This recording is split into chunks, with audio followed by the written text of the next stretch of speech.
Beekamtii seeraa hin qabu. Addi bilisummaa Oromoo ABO'n Abaroorroo cunqursaa fi gidiraa saba Oromoo keessaa dhalatedha. Oromoo fi Oromiyaan ulfa jaarraa tokkoon boodaa ilmaan ishee qaqqaaliidhaan abaa ciniinsuu ulfaataadhaan deessedha. Kanaaf sabni Oromoo akka dhala dhabaa fi qaroo ija isaatitti ABO jaallatas ilaalas. ABO'n Abaroorroo cunqursaa fi gidiraa saba Oromoo keessaa dhalatedha.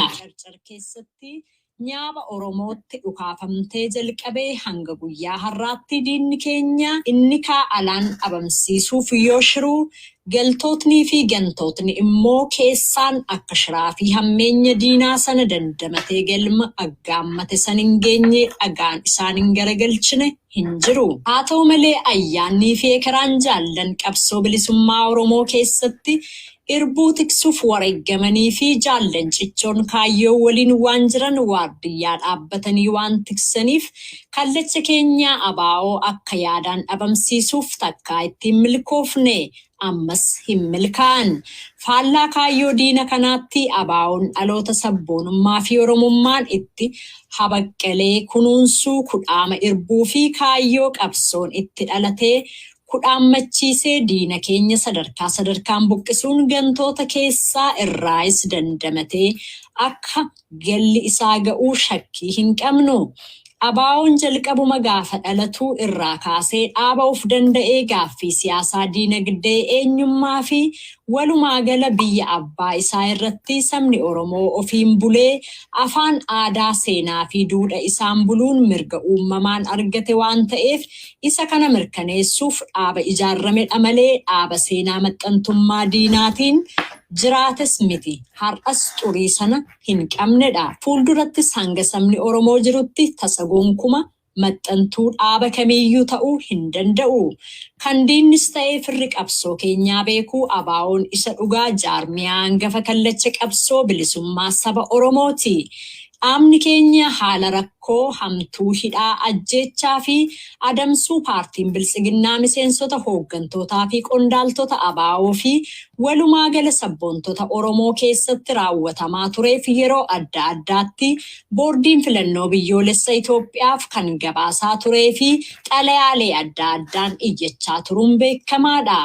Haa ta'u malee deebii quubsaa fi furmaata waaraa kennuu dhabuu boordichaatiin dhiibbaan paartii biltsiginnaa kan humna mootummaa biyyichaa waan hundaan dhuunfate dhaaba keenya ABO filannoo keessaa dhiibee waan baaseef hiree kanatti fayyadamuun namoonni muraasni dantaa matayaa fi gareen booji'aman haala sabni keenya keessatti kufee jiru moggaatti dhiisuudhaan dheebuu aangoo fi dantaa adda addaan summaa'anii koora sobaa gaggeessaa jiraachuu yommuu dhageenye miseensotni koonyaa ABO Siwiidin marii atattamaa gooneen ibsa ejjennoo kana baafannee jirra. ABO'n dhaaba guddaa heeraa fi seera miseensota akkasumas hooggantoota isaa itti gaggeessuu fi to'atu guutuu qaba. Miseensotnii fi qondaaltotni kamuu heeraa fi seera dhaabaa kana ol ta'uu hin danda'an. Baatii Adoolessaa bara 2020 irraa eegalee murni xiqqoon saddoo fi dantaa dhuunfaa isaanii jala guguutan kaayyoo bara dheeraadhaaf qabsaawamaa ture ganuudhaan dhaaba ABO keessaa of baasanii gara PP yookiis biltsiginnaa jala maxxanuudhaan dhaaba dadhabsiisaa gama biroon immoo ABO of fakkeessanii saba Oromoo fi qabsoo Oromoo afaan faajjessanii burjaajessuuf yaalii guddaatti jiran. Gochaan kun gocha dhaaba daba seenaan dhiifama hin goonee fi ABO fi kaayyoon qabsoo bilisummaa Oromoo irratti dalagamaa jiru jennee fudhanna. Yakka seenaa fi dhaloonnis isaan gaafatuuf ta'uudhas jennee amanna. Yeroo yerootti mooraa qabsoo bilisummaa Oromoo keessatti nagaa fi tasgabbiin akka hin jiraatne warri ergama diinaa fudhachuun dantaa fi bu'aalee bubbuutuun bitamanii gabrummaa uummata Oromoo irratti dheeressuuf ifaajaa jirtan kun isin hin baasuutii daddaffiin gara qalbii keessaniitti deebi'uun dhaaba keessan dhiifama gaafattanii deebi'uu qabdu jenna. Qabsoon bilisummaa Oromoo dantaa fi bu'aa nam tokkee olidha. lubbuu gootota hedduutu irratti wareegame. Saawota Oromoo danuutu kaayyoo kanaaf as buuteen isaanii diinaan dhabamsiifame. Warrumti kaleessa nyaapha waliin gocha suukkanneessaa kana raawwattan har'a dhiiga qeerroo qarree fi sabni keenya walumaa galatti qabsoo hadhooftuu godheen aangoo harkatti galfata saba moggaatti dhiisuun waanuma kaleessa qabsaa'ota Oromoo irratti raawwatan yeroo itti jiran kanatti namoonni muraasni sadarkaa hooggantoota abaa'oo turanillee kana moggaatti gatuun diinaaf gugguufaa saddoo yeroon mirqaananii yakka guddaa kana dhaabaa fi saba isaanii irratti raawwatan hojii isaanii qalbiin gilgaluu qabu. Qabsoo kana keessatti saba Oromootu lafa jiruu fi jireenya isaa itti dhabe, ilmaan isaa itti gabbare. Har'as Oromoo fi Oromiyaan osoo irratti dhiigaa jiran gocha farrummaa kanatti hirmaachuun yakka jenna. Kanaaf nuti miseensotni abaa'oo koonyaa Siwiidin gartuu amma PP'n deeggaramuun dhaaba keenya abaa'oo irraa fottoqee uummata Oromoo afaan faajjessuuf koora sabaa gochaa jiran jedhu kana gadi jabeessinee ni balaaleffanna.